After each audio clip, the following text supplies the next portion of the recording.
South Broadview. My name is MJ. I am new to the Life Enrichment team. I started in November, and I have had the pleasure of meeting so many of you around the hallways. But one of the ways I have really enjoyed getting to know a lot of you is through helping you out in your apartments with technology in its many varietals and forms, daunting as it can be. So I had the idea that it might be nice to have tech talks with you every so often to chat about some of the problems that continually arise when we get on our computers, our iPads, our tablets, our phones, our speakers, Bluetooth. What even is that? So today I want to talk about passwords. What is a password? Why do I have so many? And why can't I remember them? I've got some tips and tricks that I think will really help you out. So yeah, why so many passwords? And what exactly are they for? Why do I need a password for my social media? And I also need one for my chart, for my medical records. And then Verizon, Xfinity, all of these different companies ask you for passwords and login information. It can start to feel really daunting. Passwords protect us and our information. They are there to help keep you from getting your information stolen or hacked or scammed. Now, I don't want to frighten you. That is out there, but we've come a long way since we first started getting those messages as far as your information being protected online. So when a company is asking you for a password or security questions, which we'll get into later, know that they're looking out for you, and it's helping to protect all of your private information and your account. You likely use a password, like I said, for email, social media if you're on there. Many of us are starting to try out Zoom and other video platforms, medical accounts online, and then other services that you might be using online, such as bill pay, Verizon or cell phone services, and many other things as well. What is the difference between a passcode and a password? If you have an Apple product or even an Android, it will often ask you for a passcode when you open up your device. A passcode is usually a series of numbers that protect your device. If you were to go to the grocery store and drop your phone and have no idea that you dropped it there and then the phone goes missing, somebody could pick up that phone, and because they don't know your passcode, your information is safe. And that's when you could take the additional steps to call AT&T or whoever you have and say, hey, cancel the phone. But the passcode protects the phone itself and the information there that is on there. Passcodes are usually numbers, like I said, like a PIN. And so that's that first thing you'll enter when you open a tablet, an iPad, an iPhone, an Android, and it's usually 4 to 6 numbers long. My suggestion with your passcode is a date and time that is meaningful to you. Stray away from your own birthday. You have to know that if someone is picking up your device outside in the world, they're likely not going to know whose device that was, and certainly not know their birthday. So don't feel too much anxiety about making sure that these numbers are so obtuse that you will forget them. I often recommend doing the birthday of a partner or spouse, or the birthday of a child. This is a great passcode for you to remember because you already have those numbers in your head. The password is the second thing you plug in when you're logging into your account. So you saw this sheet that I held up earlier. When you log into a site of any kind, this kind of box will usually come up, and it will be asking you for your login. Sometimes it might say account name, and then it will ask you for your password. So your login could be something different, but it is often your email address. This is not logging into your email. Many different services use your email address as a way to identify you and have you log into your account. I know that I use my email address to log into all kinds of things. And the way you'll know that it's asking you for your email address and not some other name that you came up with, is it'll often have in a lighter, kind of a grayed out tone, an example of an email. So here it says 123me@gmail.com. So that's cluing me into the fact that I should probably plug my email address in there. Then we have the password, which we'll get into in a second. But that's what your login is. It's the first thing you put in. And like I said, 9 times out of 10, it's just going to be your email address that you often use.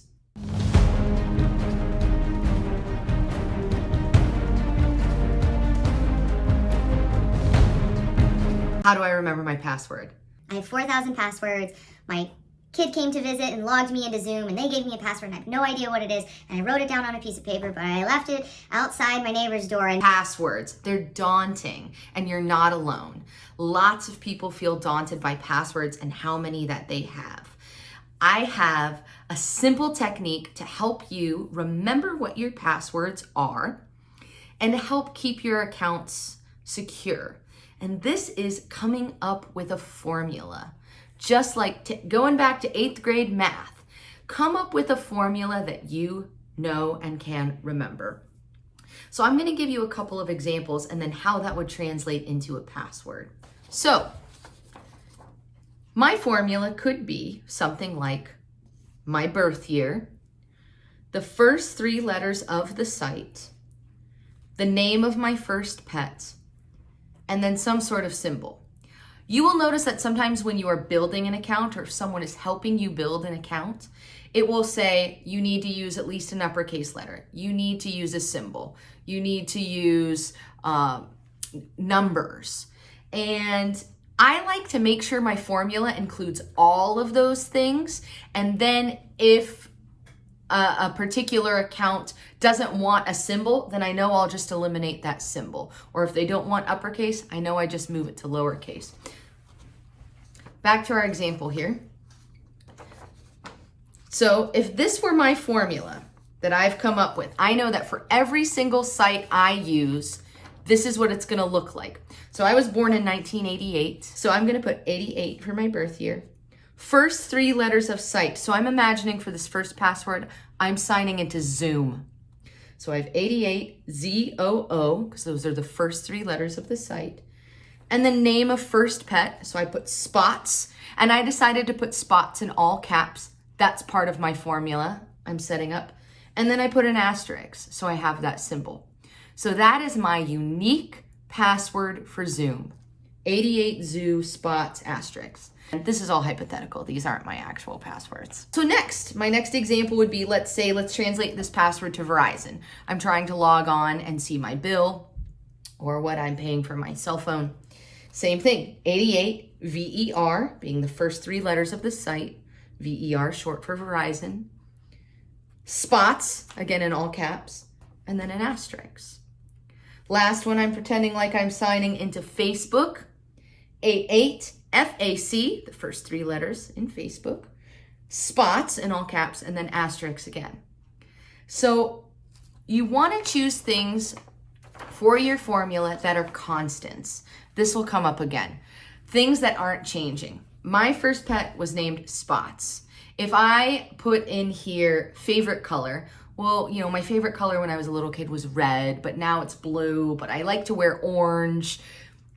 Sometimes favorites can vary, but the name of my first pet will never change. It'll always be Spots. So if I put that in my formula, I know that that's always it. So now you will see I have 3 completely unique passwords that I can use for different sites, and I can use this formula for any site. So I'm remembering my formula, but I don't have to remember exactly the password because I'll just plug it in. Every single time this works. Having a formula not only helps your brain to remember what the password is, but it protects you as well from hackers, scammers. They're not going to be able to figure out your formula because you came up with it on your own. My second example, and you can use anything you want. Just make sure you're using a little bit of everything, like I said, a number value, upper and lowercase, letters, and then some sort of symbol. So here's another example. I have here last 4 of site. So the last 4 letters of the website, then the day of my birth, And then this is the middle name of my partner. Again, something unchanging. She's not spontaneously going to have the middle name of Sylvia tomorrow. And then I chose a different symbol. And you could maybe put the symbol in the middle or however you'd like to do it. So here, I'm pretending like I'm signing into Facebook. My formula here then, last four of sight, book, the date of my birth, which was the 30th, Morgan, and then a symbol. Pretending like I'm signing into Verizon, IZON, end of Verizon, last four, like I planned for, the date of my birth, Morgan, at. Same thing here, pretending like I'm signing into Gmail. Last four of that is mail, M-A-I-L, 30, Morgan, and at. That's another way you could use the formula. But this can be whatever you want. Make it up however it works for you.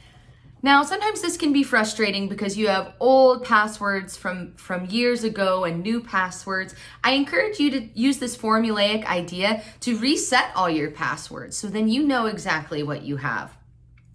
Beyond that, and if that feels too complicated to you, I really recommend getting a small notebook that you can put in a safe location, in a drawer maybe, where you write down exactly what your passwords are for each site. Now, when you write this down, it's very important that you write down the website or service name, your login name, like we talked about earlier. Is it your email address? Is it something else you came up with? Your password, and then date it. This is important. So then when you go back to that notebook and you're trying to sign into Facebook, let's say, but you haven't logged into Facebook in 6 years, and you go on there and you see that you have a password dated from 8 years ago, well, that might not be the password anymore. So you could look down and say, here's where the password changed 6 years ago. I have it dated. I know that that's my most current password. So if you choose to write it down, that's totally fine. Make sure you keep that notebook or that piece of paper in a really secure location and in a place that you will remember and be able to easily find. And put down those four things. Again, the website or service name, your login name for that service, your password, and then date it. And that'll help you remember. Finally, I want to talk about security questions. You may have noticed that on certain sites, it will ask you for a series of questions. Why do I need to do this? Are they trying to scam me? Find out more information about me? No, those security questions are there to protect you. This is for in the event that you forget your password or your login and you're trying to get back in, that it can ask you these questions to prove that you are who you say you are. Now, this is where it gets kind of tricky. Always choose questions that are constant, things that don't change. This is coming up again. So you'll see it'll offer you lots of questions that you could choose from. Do choose something like, what is your father's middle name? You know what that is. That's not going to change. What is my mother's maiden name? What city were you born in?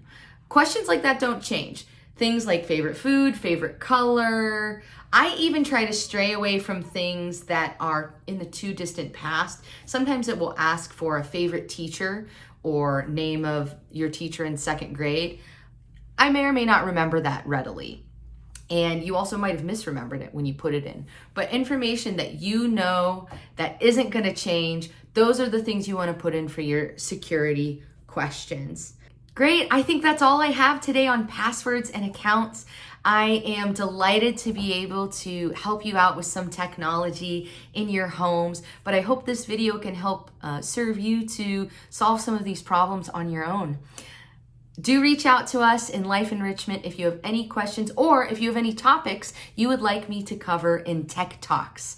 I hope to cover soon Zoom and how it works and many other lovely topics coming up. So check it out on channel 371. Thanks everyone. See you soon.